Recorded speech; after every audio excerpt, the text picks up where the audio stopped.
welcome to the Board of Education meeting for the first of the new year. This is January 12th. So we're going to begin, as we usually do though, with the report from the superintendent.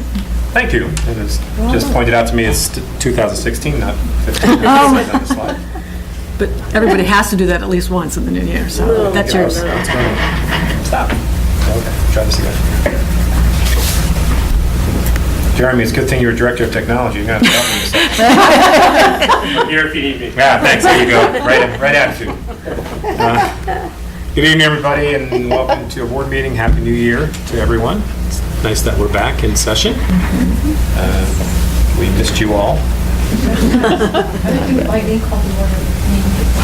Yeah, she did. She did. I missed it. You were flying this year. 16. She was worried about the date. I know, right? Anyway, we have a few things to share with you. As you know, we had our grand opening of the auditorium on December 11th. See a nice picture of Maureen and Wendy and Donna cutting the ribbon from the doors. And you are too. Nice Well, picture, though. I said nice picture, Maureen. But we're really proud of the work that was done in our auditorium. It was a nice opening evening, and look forward to many terrific shows moving forward. It's nice. The chairs in the balcony are scheduled to be in sometime in February. Just to give you a quick update on that, right now they're not there because we had to order them separately. But hopefully it'll be complete by the middle of February. On December 16th, we had our senior citizens in. They attended the holiday concert, and as we've done in the past, had a nice dinner for them. I want to thank Maureen for the work that she does in putting all this together for us. It's very much appreciated by the seniors who do come join us. Lindsay was there helping to serve, as you can see, but it was a really nice afternoon, nice evening for the kids who got to do their dress rehearsal for the seniors, and the dinner was just terrific. So thank you, Maureen, for putting it together. And we had the whole group of students. Oh, there was a lot Join of us kids this this year. year. Definitely about 70 kids probably, right? Yeah, that was a lot. Yeah. But nice. If you didn't see, we did have one of our students become an Intel Science Talent Search semifinalist, Catherine Berman. And I'm not even going to attempt to read the title of the project. You can read it on your own. Again, Jeremy, physics, you're okay with this part? That's more biology. All right. Yeah, if I can't pronounce it, it must mean a good research project, I guess. Congratulations to Catherine. Wish her well going to the next round. Perhaps she'll get chosen. 40 finals get chosen for the final round. She's one of 300 students nationwide who participate in the competition, so that's terrific. We have our Playwrights Festival going on Thursday. As you know, Sarah Walters' creative writing class, they have their scripts acted out on stage. So that should be a fun night for everyone. Is it rated? Is it? No, I don't know. I'm not going there. If it's rated or not, I'm not sure. We had 3 of our seniors' artwork selected for the Osillas Gallery, which will be displayed from January 8th to the 24th. Where's the Osillas? I don't know where it is. Ginny, do you know where it is? By any chance? New York. I think it's part of a college versus some Mason. We can find out for you. Post that for you if you're interested. But I want to congratulate our students and our 2 faculty reps as well for putting that together. And that's it for me. Next meeting is in 2 weeks. We'll have hopefully a preliminary budget to present for you, just a very preliminary budget. We're still putting all the pieces together. We don't have any information from the state really to go on.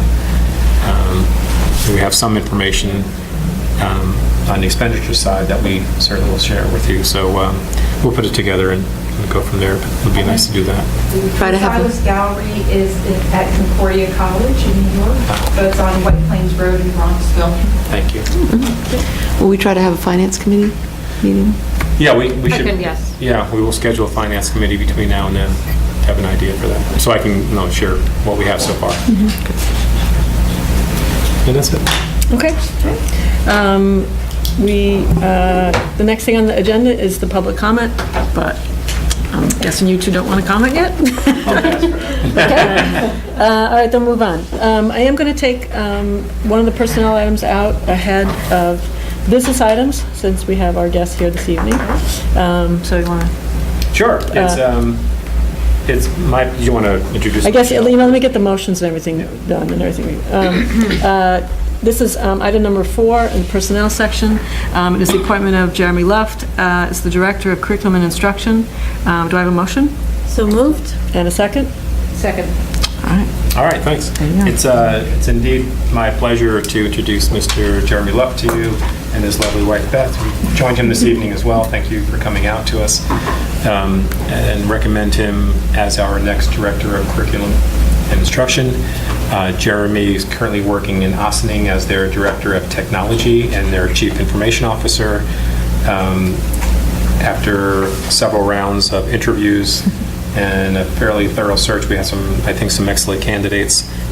Jeremy did rise to the top, and I think he will provide a wonderful fit for us here in Hastings. I know he's anxious to get started.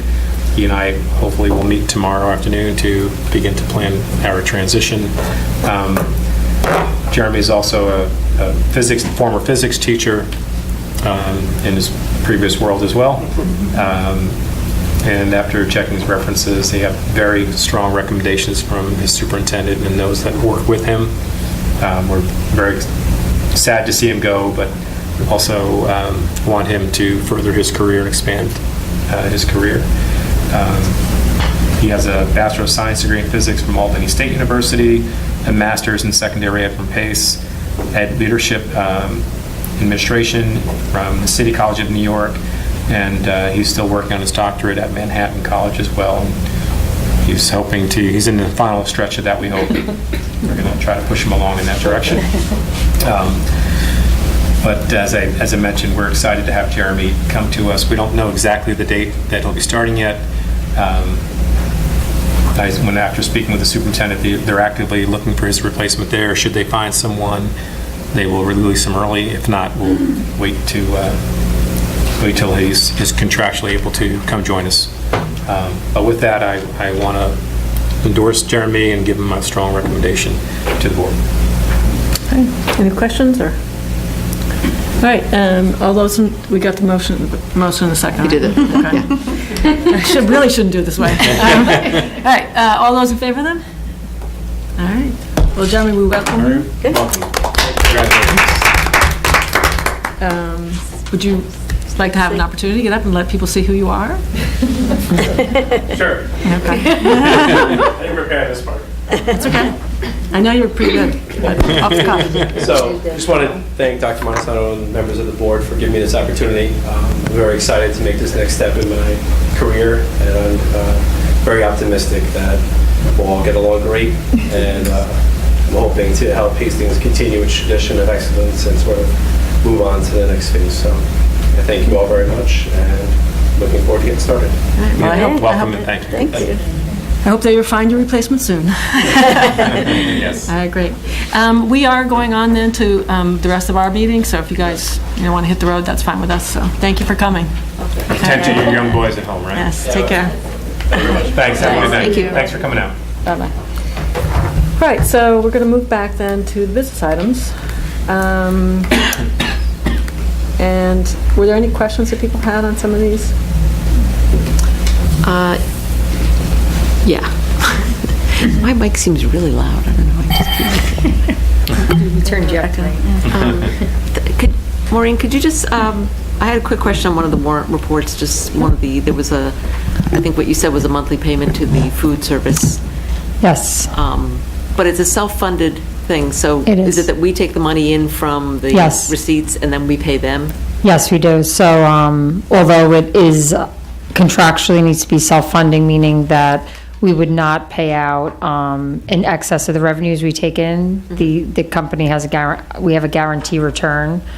I believe this year maybe it's $10,000. So we take in all the receipts each month and record it, and then we pay them out their expenses plus a meal fee that is in the contract.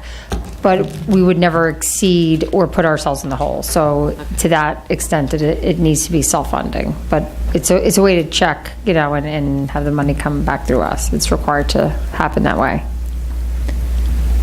And then the other issue I raised, that just jumping off of that question on the business thing, is there any kind of sort of content and quality checking on what they're actually offering?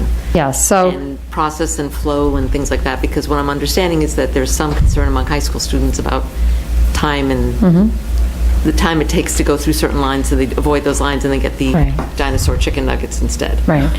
I mean, unfortunately, it's something that we continue to try to improve. I think there's been definitely improvements over the way the cafeteria functioned in the past with this current company, and they have made a commitment to staff it better. But that being said, it is, part of it is just the physical layout of the cafeteria, I think, provides a challenge in that area. And I think you had questioned whether we could look, and we have looked at a self-service salad bar. Prior to even that comment, I think that's something even the food service company thinks would work well for us. They have it in a lot of other schools, and that does increase the sales on the salads and those type of things when kids can do it and just weigh their salad. So I think that if, in order to do that though, we would potentially have to move that, like we've talked about in the past, making another kind of area of the cafeteria, like a roll down area where we could just set up like a salad bar that would be like a separate thing onto itself, and then we would have the sandwiches stay kind of where they are. So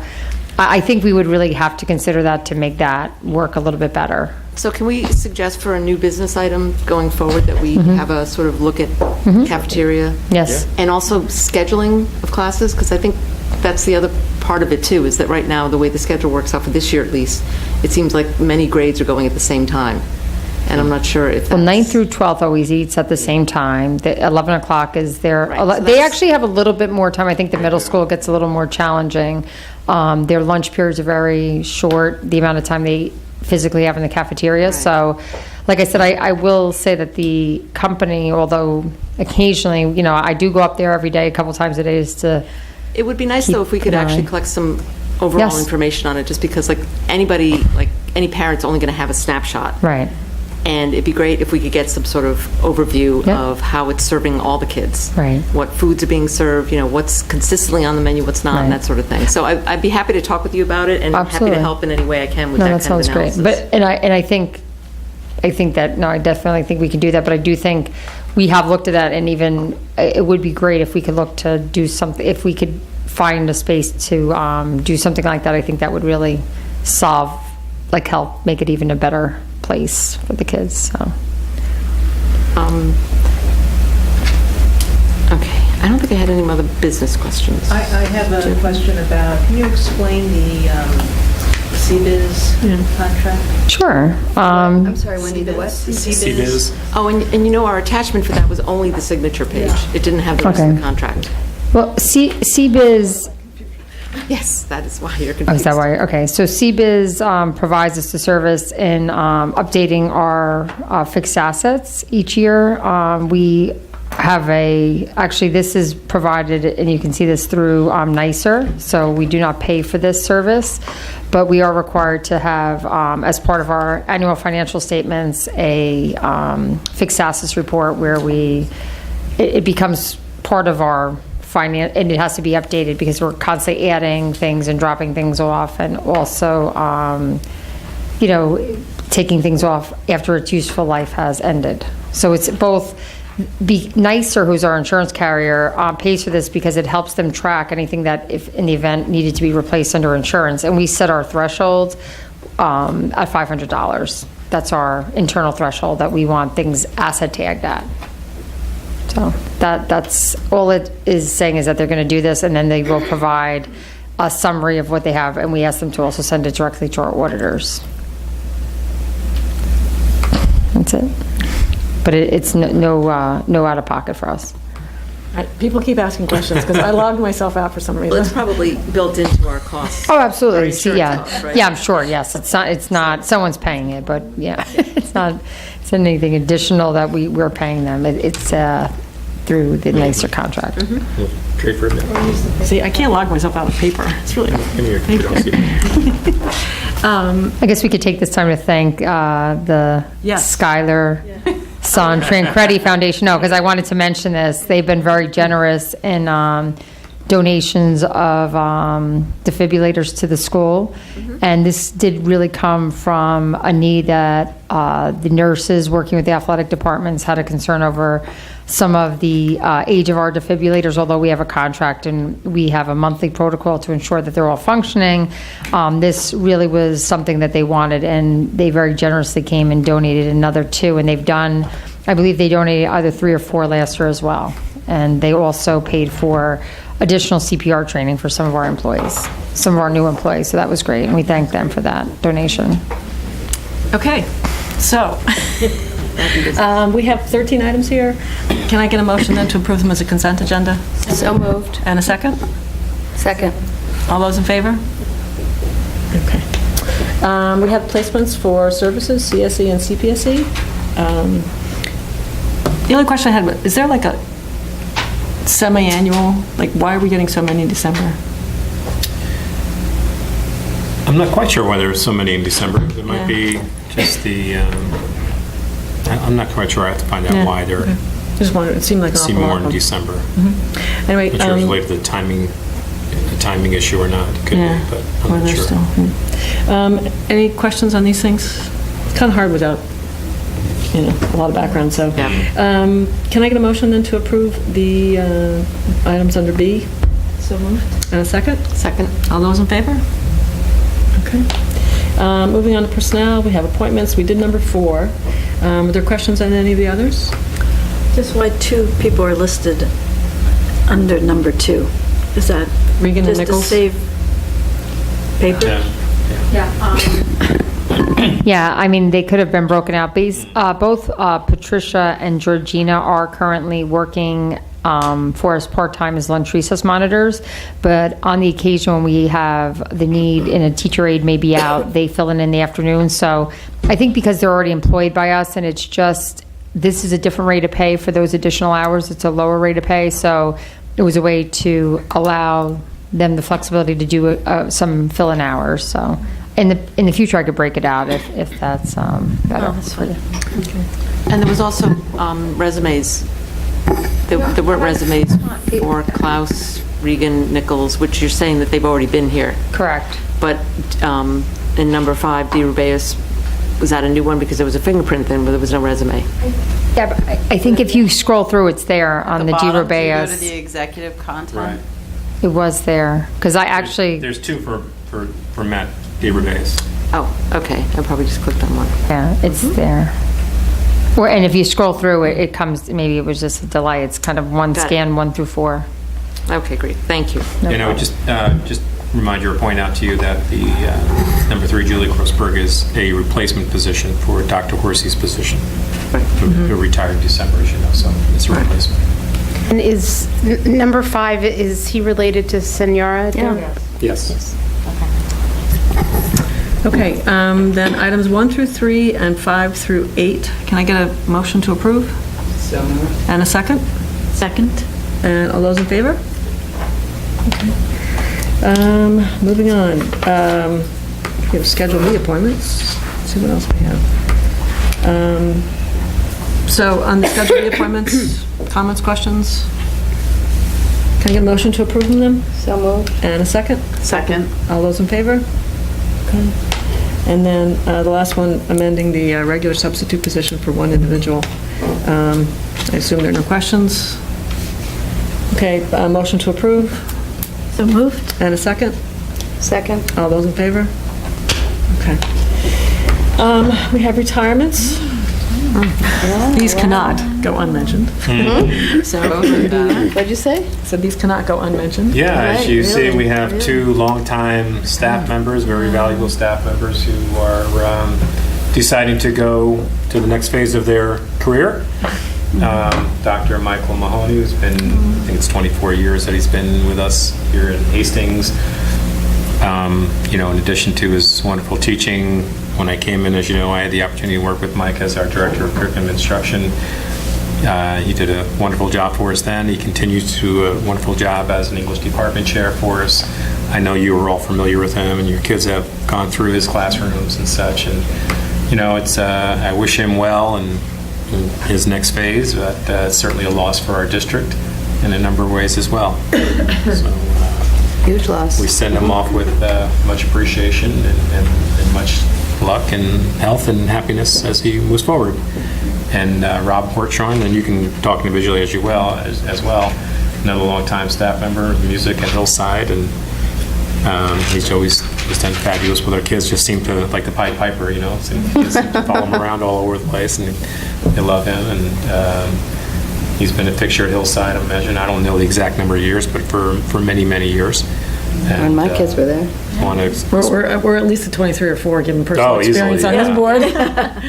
And certainly want to express my appreciation, our appreciation for his commitment to Hastings and the children here, and wish him well and much health and happiness in his retirement. So there are two sets of shoes we have to fill that are very large. That's for sure. Spend some time thinking about. So. Okay, can I get a motion then to approve items 1 and 2? Well, if we don't approve, then they can't retire. Yeah, that's how it works. Arm wrestle him over that one. So moved. And a second? Second. All those who reluctantly and/or pleasantly? Reluctantly. Well, all those who approve. Thank you. We do have one resignation. Any questions on this one, or is it a substitute position? All right, motion to approve? So moved. And a second? Second? All those in favor? Okay. We have a leave of absence. We have 3 leave of absences. Can I get a motion to approve? So moved. And a second? Second? And all those in favor? And the last personnel is the rescinding of an appointment, the basketball coach. Can I get a motion to approve? So moved. And a second? Second? All those in favor? We have the minutes from the December 8th, I think it is, meeting. Gab, you had a couple things on that? Yeah, I gave my I see that? comments to Janine earlier. Okay. Just that we had sort of 2 discussions about the solar. Solar?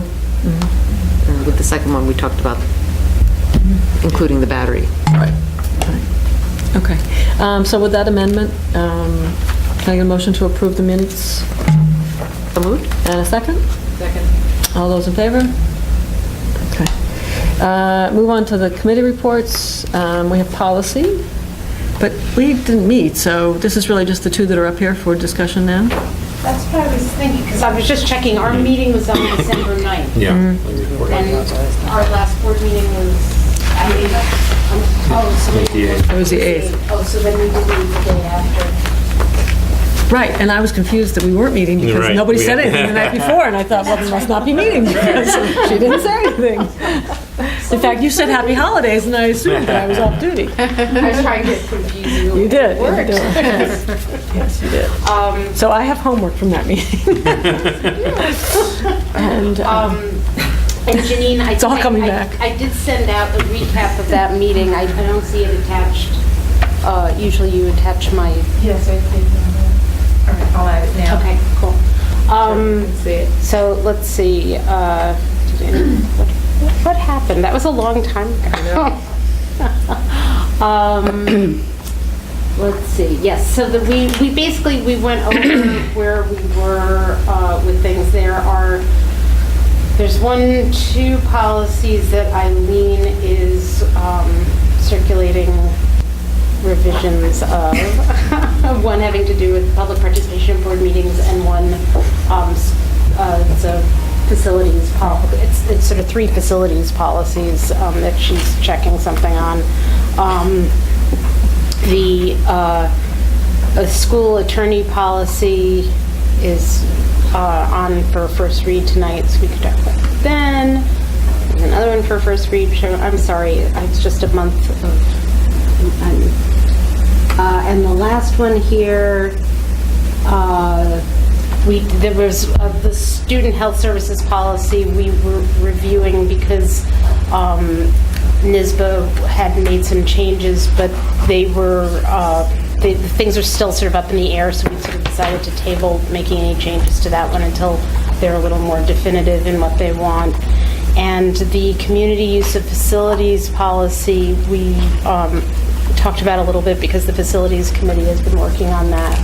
And I think it's Yeah, we have to still- get back together Yeah. too now in the new year. And, I'll send something out. And we haven't scheduled our next meeting yet because we're waiting for the next NYSBA update, which I'm assuming Maureen or... I haven't seen anything Joan's yet. seen I anything. haven't seen it yet, nope. Okay, all right, so... They're as confused as I am. So, I mean, if you want pressure, Eileen, we could schedule one just, It's okay. I have facilities and finance, thanks. So we'll keep her busy. Okay, Throw in an audit there. Yeah, thrown in on it. Okay. And then the diesel community leaders, actually, they're not slash anymore, right? Or- Right, just diesel. There's just Two diesel. separate. Right, It's just just diesel. diesel met this afternoon. It says diesel community leaders here, so just diesel met this afternoon, so I'll let Wendy and Lindsay talk about it. Yeah, the committee met for the first time in the new year, and the bulk of the conversation was around the World of Difference training that has an Anti-Defamation League program that came out of our beginning of the year, our first day of school. What would you call it? Poor behavior. Poor behavior, yeah. To be nice. And 31, so they, Chris Rapp. Chris yeah, Rapp. reported out and we had 3 student guests who had taken part in a 3-day training in November. 31 students have been trained, and now they met on December 11th to talk about the next steps.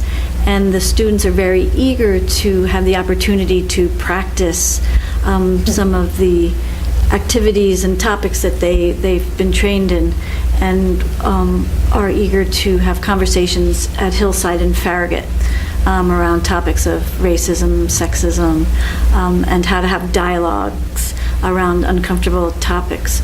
But it was a good, I think, opportunity because all the principals were in that committee and were at the meeting. So there was conversation about how to go about having the students prepare lessons for both elementary and middle school classrooms. They have Chris's goal for the program really is to have the peer trainers, to give them the opportunity to put into practice their training, and she has a 2-year plan to work with teachers. And then there was a conversation around how to work with teachers and students on the issues that they've received training in. And one idea was to have the students work at a faculty meeting with teachers and perhaps do some of the activities with teachers, so teachers themselves would become familiar with World of Difference. But I think it was a very good conversation, a timely conversation. And then other topics, we always have the schools report out on what's going on.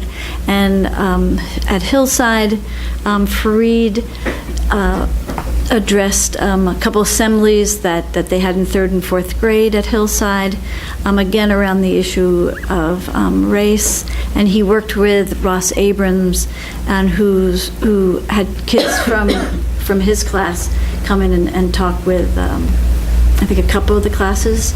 A couple of 5th grade classes. 5th grade, and have conversations around stereotypes. Fareed also, they're looking at how we have months dedicated to the study of or the focus on different things, and he's looking at Black History Month and how to diversify the focus and not have it just be about the same famous Black leaders, but to develop awareness about Black history generally and have that be a conversation that happens all year round as opposed to just in one month. In the middle school, they're about to begin their Walk in My Shoes program, which is a study of I guess it's a sixth grade program where they study differences. And we also talked about at the meeting, we discussed the incident in Hastings that occurred of the painting of swastikas on a house. And Roy, do you want to speak a little to the community? Sure. Response that there's been? Yeah, I received a few emails from residents asking what the school's participation and discussion will be and how we can help educate not only their students, but perhaps the greater community in some way. And we talked to them about the Anti-Defamation League World of Difference that we're involved in, some of the other activities that we're trying to work through in our schools, how to integrate themes of tolerance, acceptance, empathy, things like that. There is a community meeting scheduled for Thursday night at the Temple that I was invited to. The mayor was invited to, I think the police chief as well, and a member of the Anti-Defamation League will also be there. I believe it's an open meeting for all community members who are interested, 8 o'clock. I think the idea is just to try to have a gathering and begin a discussion, a dialogue in the community on how we can face this challenge that we have in our community about acceptance and tolerance and those kind of themes. So I plan on being there Thursday night. And that's an open meeting? It's an open meeting. Mm-hmm. Yep. I think a blast was going to go out. I'm not sure if it did or not. Okay. But there was a community invite that I was emailed as well that they were intending to send out. I just don't know if it's gone out yet or not. Temple members got an email from Rabbi Eddy. Okay. He just said the forum to share our thoughts, listen to representatives from the Anti-Defamation League, and consider how to prevent behavior like this from occurring in our village. Yeah.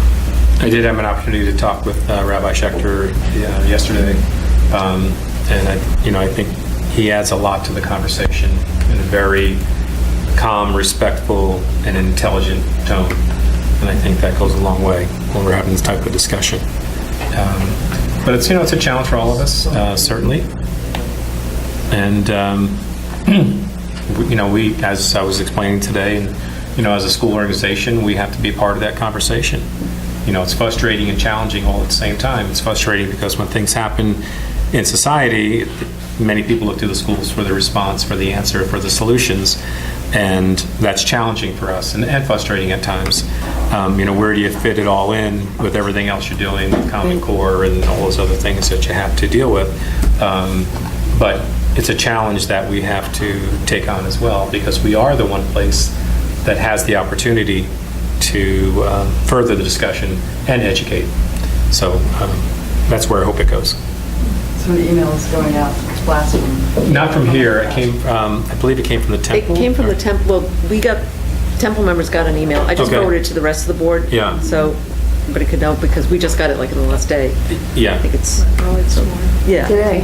Okay. Today, yeah. They So were it's- sending out, wasn't something. It just says it's an open meeting for people to come together and talk about it. Thank you. I just wanted to add one thing Yeah. that Mr. Abrams Oh, was yeah, talking right. about.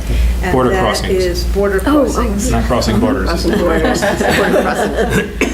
That was Donald Trump was talking about. Border crossings. You shall Well, not. this is a be nice version of border crossing. Yes. So this is a group that ran some workshops for some of our faculty. They thought it was a fantastic experience and would like to, Ross would like to see if they can come here and work with all of our faculty because, I think it's important that some of the work start with the adults and Yeah.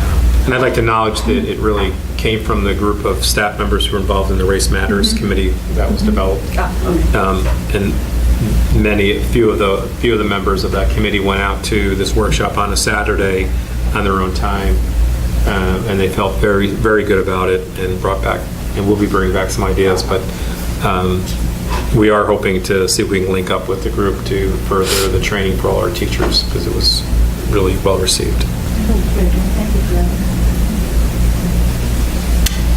Okay, all right, thanks. The next section is a student report, so, have anything for us, Emma? Yeah. So with the whole situation that happened with the senior welcoming, that wasn't so welcoming on the first day, Mr. A has, along with Mr. Lum, we had a meeting regarding what we should do next year.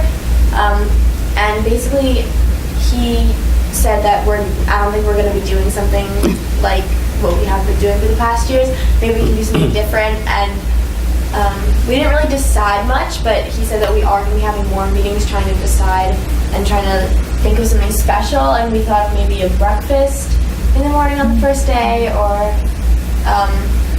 maybe having a dance for the seniors or something like along the lines to try to make up for not having a welcoming event. So I think that's the thing I have to say. Okay, I wish you luck figuring it out. Yeah. And how did the kids feel about the change? Are they okay with it, or? Well, I think everyone's pretty upset because it was kind of a tradition that we had all throughout high school. All of us went through the gauntlet all of our years, and we going through, especially me and my friends would be like, that's us, that'll be us in 2 years, that'll be us next year, and unfortunately that's not going to ever happen. So that's a little bit upsetting, but I mean, I guess there's nothing you can do, so hopefully we'll do something else that starts a better tradition. A new tradition, right? Good. Positive attitude. That's neat. Okay, we can move on to old business. We have 2 policies. Only one of these is a second read, though. The interscholastic athletics. But I thought legal counsel, didn't we talk about that one the last time? Note that was in my recap of I think we talked about what we were going to do, but we hadn't put it up for the first read. Okay. And so what I was doing was that I was I had edited the policy and incorporated your suggestions and sent it off, so it's up Okay. now. So that was the first read. All right, so on the second read policy that we could pass tonight, the interscholastic athletics, were any comments or questions on that one that people wanted to make changes to? Otherwise, we can vote to approve it. Did everybody get a chance to read the duties of legal counsel, or do you want to, we can hold it if it's okay with people, seemed fine. We could just go ahead and pass that one as well. All right, so if that is acceptable, then can we have a motion then to approve both policies, 5280 on interscholastic athletics and 2270 on the duties of legal counsel? So moved. And a second? Second? All those in favor? Okay. All righty. So we do have a new business item, the townwide revaluation. In your emails, you should have gotten the documentation that there was, so I'll open it up for discussion if people want.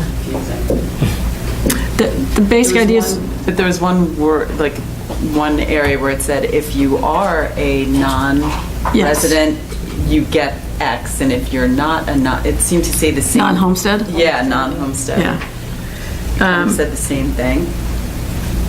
The gist of it is, though, that since the town is doing the revaluation, we have an opportunity to change the classification of condo owners, basically, is the group that will be moved from being, instead of being income properties and considered business properties, they will be considered home owners, and so that their tax rates will be comparable to single-family detached housing. Just so, if you have $1 million of anything, you'll pay the same rate. That's where you're living. I would assume the big apartment buildings would continue to be rental properties, and they're business properties, and they stay. So, I mean, I've always thought that that's what should happen. I recognize that some people will be on the short end, some people will be on the improved end of things, if that happens. But other pieces. But I mean, that's the same thing in the reval.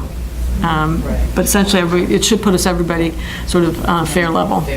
On a fair level. It's only affecting condos, not co-ops? Correct. Co-ops. Co-ops also. Anything It will that- be co-ops Other than also. apartment cooperative. Co-ops also not rentals, though. Not rentals. If you own a co-op or condo, yes. it would be Okay, like- because, I mean, I'm feeling in Hastings at this point, I think all those buildings Are going co-op. have gone either co-op or condo. What are co-ops? What did you say, But Maureen? the co-ops would be treated the same way as Right, condos. but what buildings were you just saying were co-ops? Oh, no, no, I was Conversions just are saying. used other than- Conversion. Co-op or condo Other than. now. Yeah. Because, I mean, I know when my father's building was going condo, we were trying to see if there were still any rental buildings in Hastings, and I think. Well, I think this is the other municipalities. I mean, Ardsley is obviously facing a lot of new multifamily housing, and, I think it's really timely that it be changed over. So are they definitely making the change? No. No. It has to be passed, right? Well, the town of Greenberg ultimately has to make the decision, the trustees. Right. And what they're asking for is input, because I think if you just, these are just kind of notes, a summary, and what they're asking for is they would love to see, it's an open meeting, but they're suggesting that Board of Education members from all the Villages. all the villages have people present at this meeting on January 20th, which I'll get the times on. They're going to hold 2 meetings because the largest, that's one piece of it, of the equation, but it really has to do with the percentage. Moving forward, it helps all homeowners. It's not just about making them pay their fair share. It's also just in terms of like tax certs going forward. There's that distribution of that, which will fairly hurt regular homestead owners if you don't make this. And I think this is a very political decision for the town of Greenberg, and they're really trying to best represent what they think is in the best interest of most people, not, and there's going to be a lot of people that live in those properties, and like Eileen said, especially Ardsley, which is beyond what they're already building. There's going to be a big lobby there, and they're going to really push to not have this happen. There will be some adjustment to it, as there will be for people who are having reassessments that are not going to be in their favor, but eventually it does help everybody in the town. All the people who are really homeowners, whether it be in these properties or regular. So I think that this will give this is just a summary of it, but they'll speak, more to that. And then people can have more of a dialogue, because if they just get the people who are living in those properties or developers there, then they make the decision based upon who they're hearing from. Yeah. And I think they just want to make sure that people have the opportunity to let the town, get some feedback so that they can make an informed decision, because it is a large impact to everybody within the town of Greenberg. And I think, unfortunately, for all the people that are currently single-family homeowners, they don't have this. First of all, I don't think they're going to be quite They're as not gonna know, aware, exactly. and they're not necessarily going to come out. So you're right, it Right. could be the people that show up, it could be skewed in one direction. Right. But I think the way Eileen explained it is the way to think about it, which is that if you buy something for $1 million, regardless of tax the whether same. it's a house or an apartment, your taxes should be the same. And right now, if you spend $1 million on a home, your real estate taxes are significantly Oh, it could higher. be double. Than, say it louder, Maureen. It could be double, and that's. Could be double what your taxes are if you spend $1 million on an apartment. Mm-hmm. And so by doing this, it actually means that the amount that all those private Yes. homeowners are paying will go down as the apartment owner's share, Right. Goes up. So it'll. Right. And like I said, they do Equity. lay out those important pieces. And to your point, I think it's just really to make sure that people are aware of this. This is one of the most controversial parts of a reassessment, I think, from other towns that have gone through it.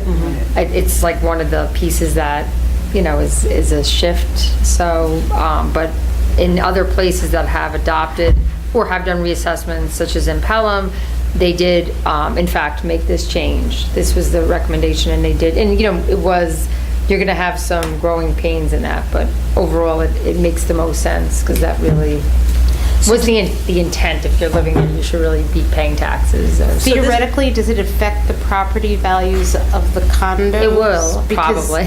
I mean, generally, if the purchase price takes into account Absolutely. what your carrying costs are, and up until now, it's been assuming that Yeah, it they've had inflates the very low. cost of them. Yeah. I mean, but what it really goes back to initially, the developers are the ones who are really benefiting from this, and eventually there may be some people that are hurt by it.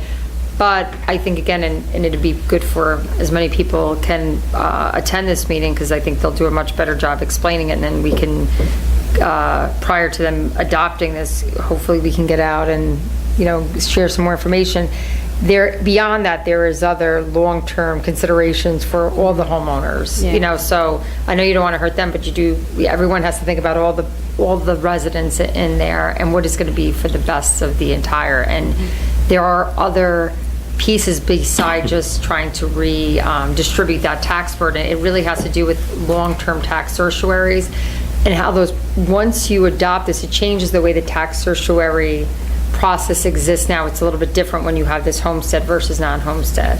That when there's a grievance by a business, the way that they have to redistribute the tax burden amongst themselves. Right now, it affects everybody. So if we have a non-homestead files against us, right now, once they establish it, and again, I'd rather people go to the meeting, but if there's 70% of the property taxes are coming from homestead, and 30% of the entire amount are coming from non-homestead, when there's a certiorari proceeding brought against the school, it's equally redistributed, those numbers.